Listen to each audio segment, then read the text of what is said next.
This is the engine on my 85 Trans Am, 305 TPI.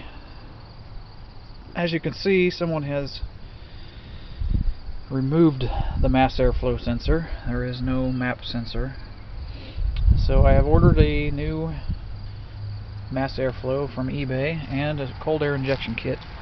Cost me right around $130 for the used mass airflow and the air intake, which will extend out here and filter will end up here.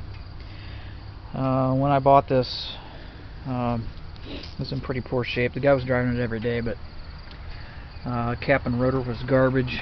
He had just put on a brand new one the day I bought it, but he didn't put the rotor on right, and it ate up the cap and the resistor inside. So it got new cap, rotor, wires, Excel header plugs. That's about it. It runs decent, however, without the I fear without the mass airflow sensor, it's not running right. It runs a little rough. Hesitates when I lightly push on the throttle, but after 1500, I've got pretty good takeoff, and it runs pretty well down the road, other than that hesitation.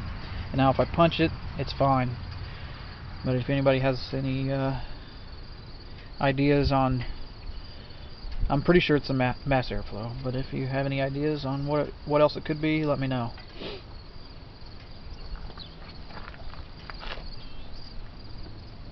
Let's start it up.